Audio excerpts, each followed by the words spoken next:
To say that I was excited for Warhammer 40k Space Marine 2 would be a massive understatement. Over the past few months, I've subjected my friends to watching basically all of the lore of Warhammer that I can force them to sit through. I even bought Total War Warhammer 3 just so I could get my Chaos Gods fix. And yeah, I know it's Age of Sigmar, not 40k. I don't care. It's still Nurgle, so, cool. But I was a little bit worried when there were people talking about how the multiplayer side of the game wasn't functioning in the multiplayer testing, like pre-release stuff, and that made me really worried. Was this game about to be a major stinker? Is this game actually going to be good? Well, to sum up whether or not it's good in 2 words, I can simply just say, oh, fuck yeah. And welcome to this week's Meaty Monday. By the way, spoiler warning, I'm about to spoil the entire fucking story of Space Marine 1 and 2. So if you really care about the lore of this game, I wouldn't watch this video yet. Or maybe skip to the end when we start talking about multiplayer, do that.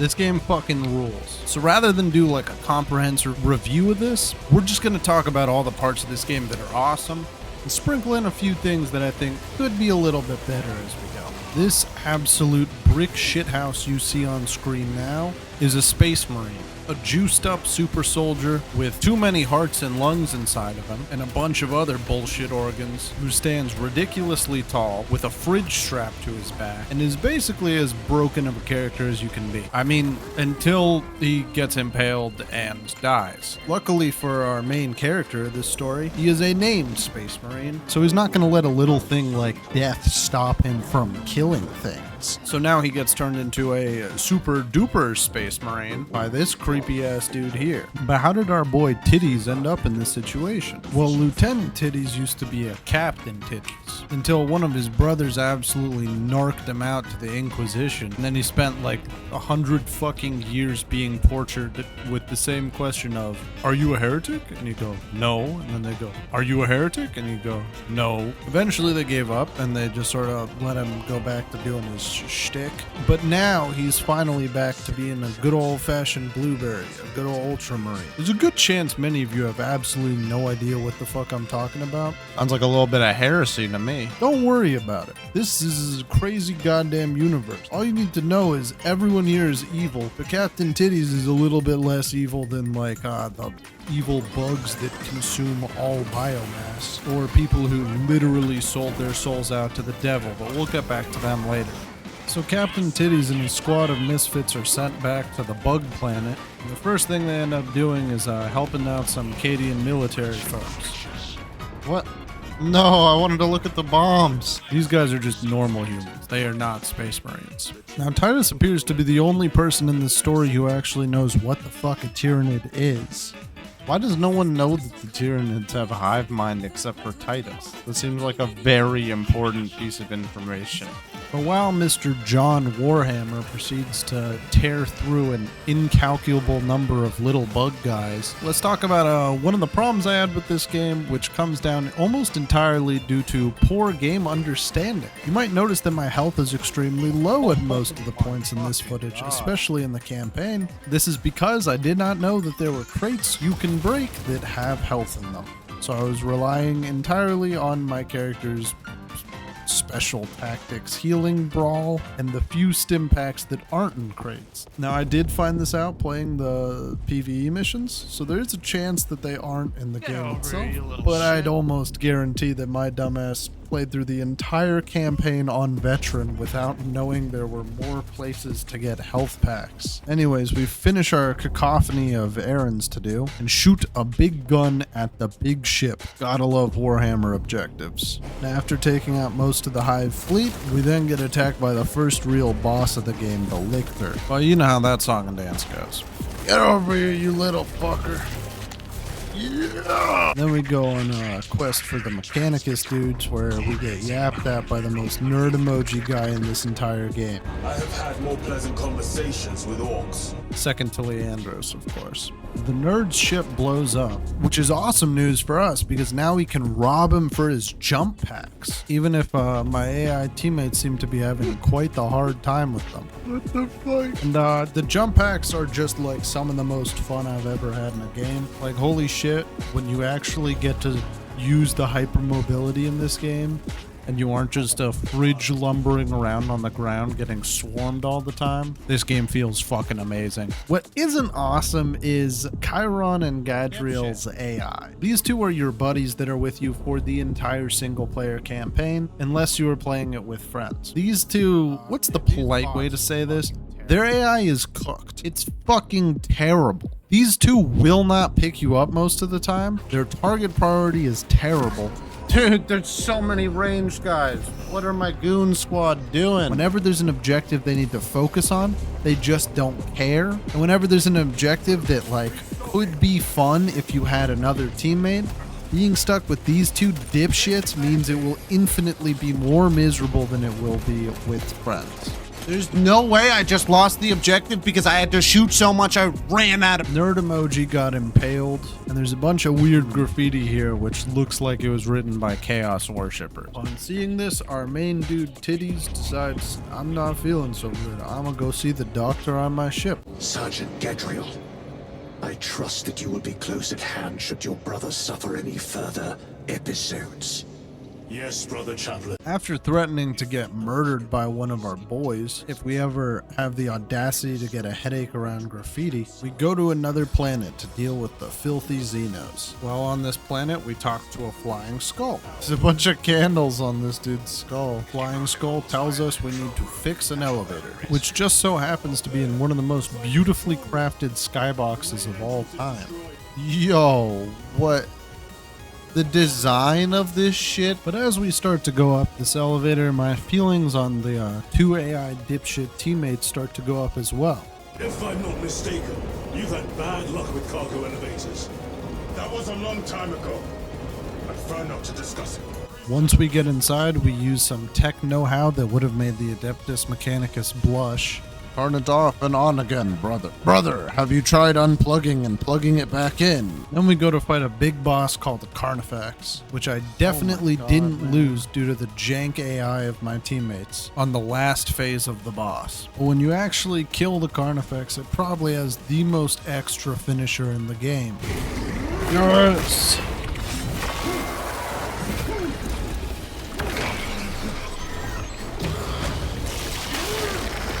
Fucking die, bitch. And then we stumble upon the people shoot. No manner of research could justify such a waste of human life. It does not surprise me. The Adeptus Mechanicus so willingly make monsters of themselves. Unlike us. And merely observing the data, as I am taught to do by the Codex Astartes. Gadriel's a fucking dork. Anyways, Simon from the Yogscast, our boss, sends us back down to the planet to find a new dude named Luz. Luz is supposed to fix everything after the last turbo nerd fucking died. And Yogscast Simon isn't mad that we looked through some files we technically weren't supposed to. But in true Space Marine fashion, our plane gets shot down, and then there's a new big bad we have to defeat. Placed an overwatch inside that building. Overwatch. Well, I'm starting to become less of a fan of nerd over here. Chiron's sick as fuck. We were once defending a stronghold from an Orcasol. A war force overpowered me. Daddy's drill against my head. Gralis appeared, cut the bastard's arm off, and beat him to death with it. So we put the Neurothrope out of its misery because no one should be subjected to playing Overwatch. Get over here, you little fucker.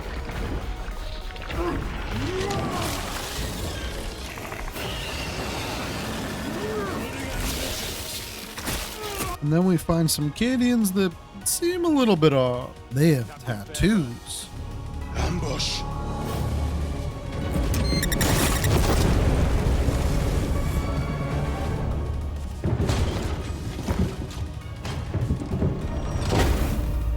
After taking out these traitorous heretics, the real big bad blue boys show up. These are the Thousand Sons. They sold themselves out to Zinch, the god of birds and stuff. I don't fucking know. But our buddy goes a little cuckoo crazy. A little cuckoo for Cocoa Puffs over this. So now we need to try and keep him alive while he fights literally all the Thousand Sons. All 1,000 of them. What the fuck? And then we have to wave defense while holding a position in the middle of a completely flat arena. This is certainly a fun mission design. Dude, there's just no way. Getting access to a new way to kill heretics is pretty sick. Oh my god. But after all this, we find Luz hiding out in his little bunker and tell him to join us. You are to replace him.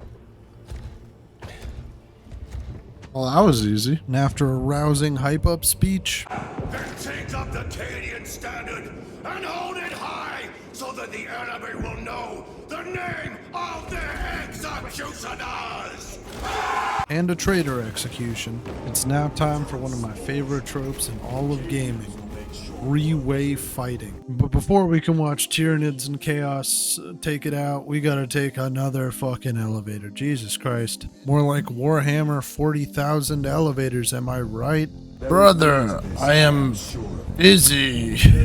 Nerd over here is a little bit pissy with us because we told him that we weren't going to fight on the front line for this mission. No, in fact, we sent out 2 goon squads to go accomplish other tasks, while our main goal is to send out a message to our good boy Calgar in the hopes that he can Deus Ex Machina save our asses. But like that's ever gonna happen. Anyways, after he cools his head a little bit, we're back on track to go deliver a message. Real high stakes stuff. Man, I wish we could play the other mission where we're killing a fucking hive tyrant, but surely they wouldn't let us do that. The plan is to take out the hive mind of the filthy bugs with one of the goon squads that's gonna take out a hive tyrant, while the rest of us distract them and defend key points of interest. Oh shit. In the hopes of getting a message out. But more importantly than all that nerd shit is we got jump packs again.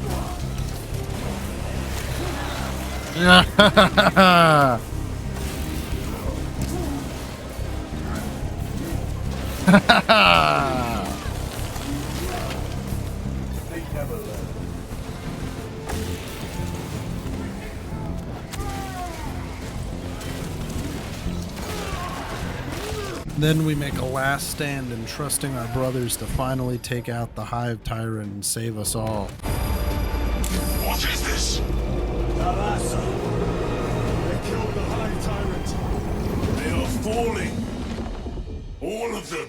Holy shit. This is also where I was reminded of a little nugget of detail about the Tyranids. Cast a psychic shadow that tears at the minds of psychics. Denying worlds on their path the chance to call for aid. Let us hope we are not too late. God, the fucking Tyranids are so OP, man. What the fuck? You can't even call for help if they're there. The plot armor on Titus is crazy, bro. Now, I don't know if Nerd Emoji actually, like, took control of his character for this bit, but this dude started fucking me over raw. I need armor! Y'all are the only fucking ones that heal! God, I hate these AI.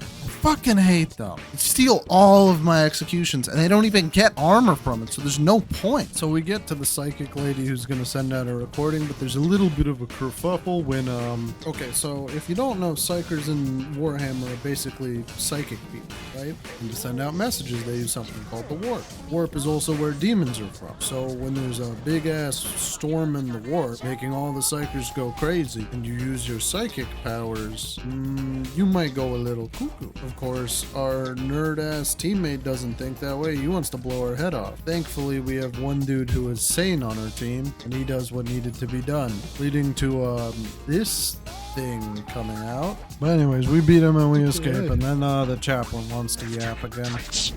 See me on the crew deck at once. Yeah, the fucking blueberry narc wants to talk to me again. Wow. Oh, you're being heretical. You can't be like summoning chaos demons to fight just to get a message to your bestie, you fucking nerd. Someone needs to punch him in the face. I was mistaken. You attempted to incapacitate your lieutenant, Thank the Emperor I failed. and now the only individual capable of reaching Lord Kelgar is dead. By your hands. Well, technically by this dude's hand. And now it's time for another big speech before we go to a world that is just so fucked up. They have stirred the wrath of the Second Company. We will inflict upon the traitors such agony the likes of which they have not seen since the burning of Prospero. They will suffer, they will break, and they will fall. Sons of Gilliman, for the glory of Ultramar! For the glory of Ultramar! And you know what time it is now. Jump pack time. Ah.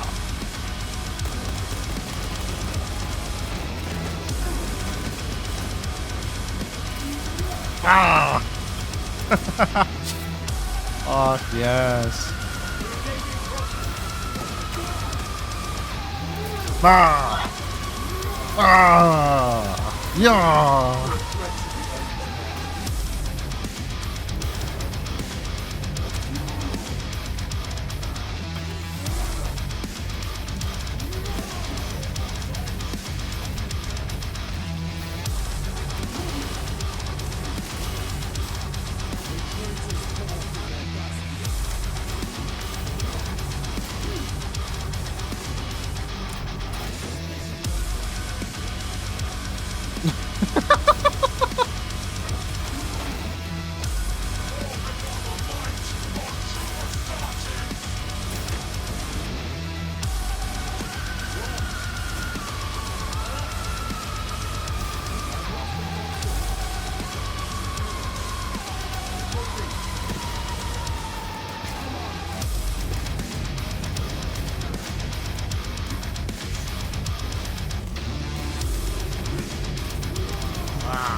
Hell yeah. Then, to the shock of literally no one, Luz goes, what if I could control this demon tech? And I bet you can't guess what happens to him.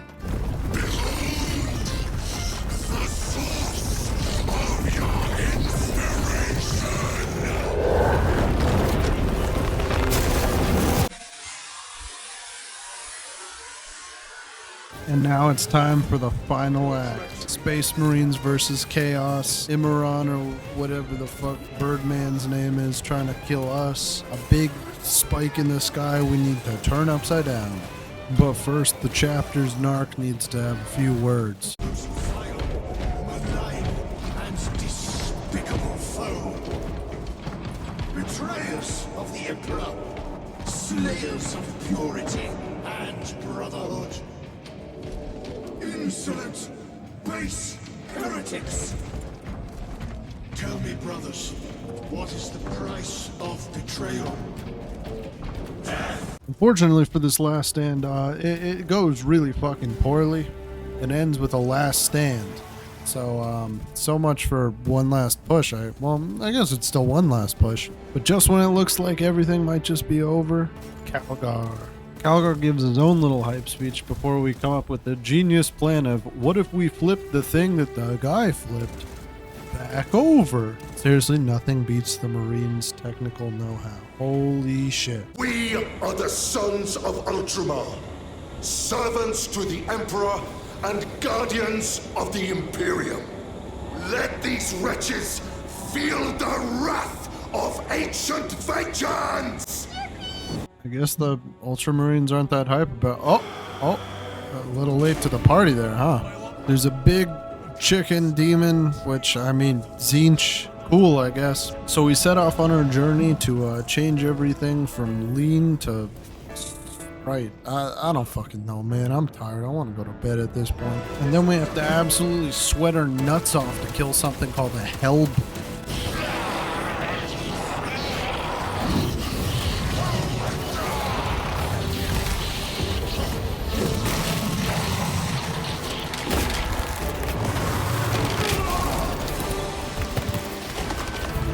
Just to watch this fucking unit of a man do it like it's no biggie. See, the joke here is much like a piece of machinery. The unit is basically a fridge that all this dude's organs are kept inside of because he doesn't have a body. Where are the traitors? They are everywhere. Honored brother, join us, and you may sate your rage and aid our cause. Lead me to the slaughter! And the fridge man also does this.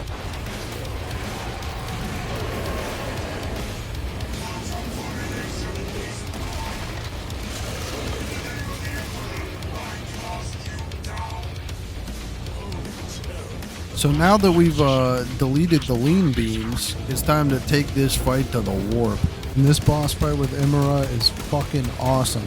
It's got a big chicken dinosaur bullet hell. It's got a oops, the budget ran out, time to practice your parry training. It's got shoot the big glowing eye. You know, it's really got everything. But after you finish shooting the big glowing eye, you get teleported into a terracotta demon army, which is it's kind of cool. And then you get one last cutscene to finish it off on.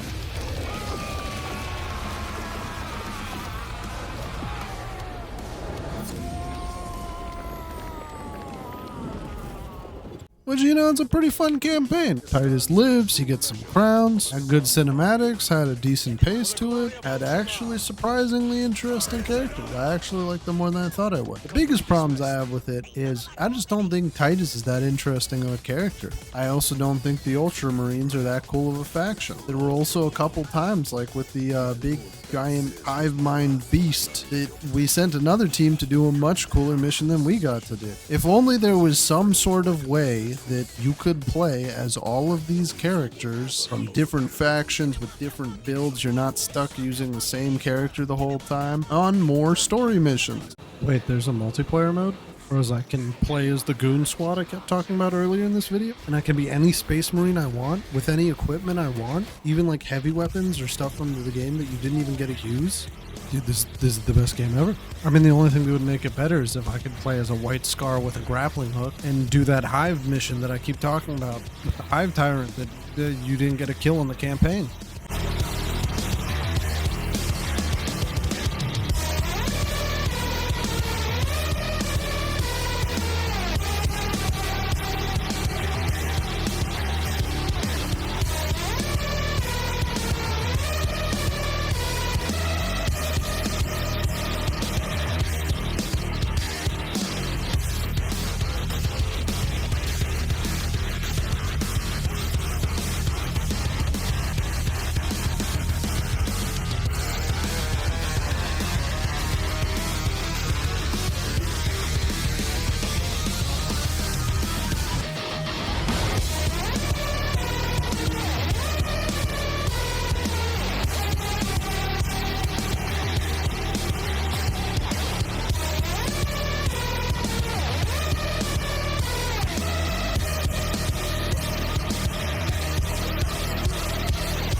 I mean, if I were to complain, I would say kind of sucks that I'm only able to play loyalist space marines in the... Oh, you've got to be fucking kidding me. I am not yet ripe enough to contaminate all!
I mean, this is the perfect Warhammer game. The only thing that could make it worse is if, like, Leandros showed up from Warhammer Space Marine 1. Leandros. My lord, it is time. Man, fuck you guys.